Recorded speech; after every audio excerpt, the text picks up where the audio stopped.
Hi everyone, it's Laura here for SugarPea Designs, and in today's video I'm going to show you how to make an easy birthday card with the balloon number stamp set. For the background of my card I decided to use some pattern paper and I picked 4 different designs. 2 are from the Spots and Stripes Brides paper pad by SugarPea Designs, and the other 2 are from the Sugar and Spice paper pad, also by SugarPea Designs. I did some die cutting to create the elements for my design. The papers in the SugarPea Designs paper pads already come cut to 4 1/4 by 5.5 inches, but I wanted to add some stitched detail to my background panel, so I ran it through my die cutting machine with one of the dies in the Card Front Element Builder set. I created a large banner using the Stitched Flags dies by SugarPea Designs and this aqua paper with white polka dots. And then I used the tag die in the new Enjoy tag set to create a little tag out of the pattern paper with the word happy printed all over.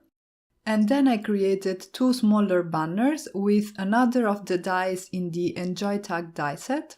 And I die cut one out of some pink pattern paper and the other using the same pattern paper that I have on the tag. The images I'll be using today are part of the balloon numbers stamp set. This was part of the February 2019 release and it's full of fun images which are perfect for birthday and congratulation cards. I stamped them with black ink on some Nina Solar White 110 pounds cardstock and I'll be coloring them with Spectrum Noir markers. All the images in today's card are birthday balloons, and the trick with balloons is to leave some white highlights. This will make them look shiny, and if you position these highlights a little bit inside the image, so not right on the edge of the stamped lines, this will also give a rounded appearance to the balloons. The way in which I am coloring the images is as if the light was coming from the top right of the screen. So I'm going to leave the highlights on the right and top part of the images, and the darkest areas will be the ones on the left and the bottom part of the image. I started actually with what will be my mid-tone marker, which is the CT4 marker, and I started mapping out my shadows. And then I filled in all the balloons with my highlight marker, so this will be the lightest one, which is the CT2 marker, and as you can see I left some areas white, and this will be the shiny bits on my balloons.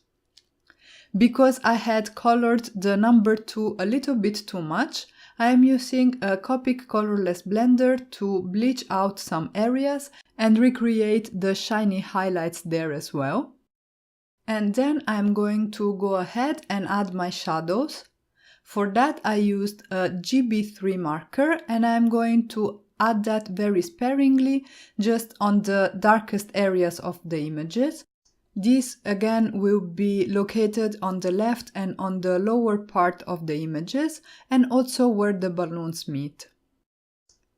I am now blending everything out with the CT4 marker first and with the CT2 marker later, and that finishes off the coloring for the first balloons.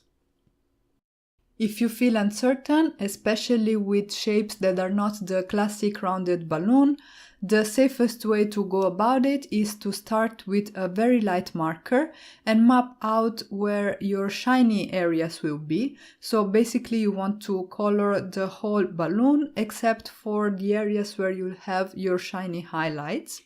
And then once you are confident that you placed your highlights in a way that you like, you can go ahead and darken the shadows and build dimension on your balloons. I decided to color the rest of the balloons in colors that match the pattern papers that I used. So for this pink one, I started with MG2, MG3 and MG4. but because the MG2 was not blending too well, I decided to color over it. So in the end, the palette for this balloon is MG5, MG4 and MG3. I have an aqua one that I colored with AB3, AB2 and AB1. And then I decided that I wanted another balloon like the small yellow one that I have, and that I wanted to color that blue. So I used TB5, TB3 and TB1. And I decided not to use the small yellow one because I felt that the design was going to be more balanced that way. Once I was done coloring, I die cut all the images with the coordinating dies. I am securing the dies with some washi tape and then I can run everything through my die cutting machine. I used 2 more dies in the Enjoy Tag die set to die cut some white and black cardstock. I die cut the word Enjoy itself out of some white cardstock and I used black cardstock to create an outline for the die cut word. I coated the pieces of cardstock with some stick-it adhesive so that basically I turned my die cuts into stickers, and this way I can easily glue them to each other and to my card base.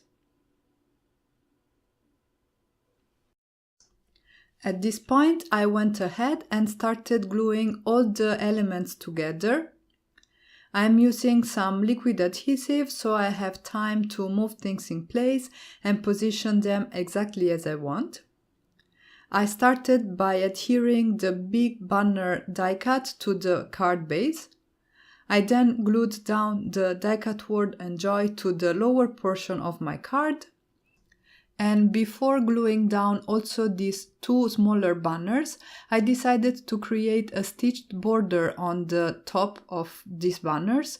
So I ran them through my die cutting machine with the card front element builder die that I used to die cut the card base. And this way, when I glue them to the top of my card, I have a continuous stitched border all around. Before gluing down the balloons, I need to stamp the strings, so I am marking the position where I want them to be with a pencil, and then I'm going to use my Misty to stamp the strings using some black ink. Every time I check again the position of the stamp, and in this case I also created a quick mask for the word Enjoy so that I didn't have to stamp over it. And I used the longer string for the HB2U balloon and the shorter strings for the smaller balloons. At this point, I could go ahead and glue down the images, aligning the balloons with the strings that I had just stamped. And if you want, you can call this card done, and this would make a super quick birthday card, which thanks to the fairly neutral color palette would work for a boy and for a girl. But I decided to add some finishing touches, so I coated all the balloons with a Spectrum Noir clear overlay pen, which will add some subtle shimmer to the balloons. If you take this step, you have to give the glossy accents a few hours to dry, but I think it's really a nice touch. It gives the balloon a more realistic appearance, and by using it only on the larger balloon, it makes that the focal point of the card. And that's it for today. I really hope you enjoyed this video, and I hope I inspired you to create with the SugarPea Designs Balloon Numbers stamp set. Don't forget to subscribe for more inspiration. Thank you all so much for stopping by, and have a great day.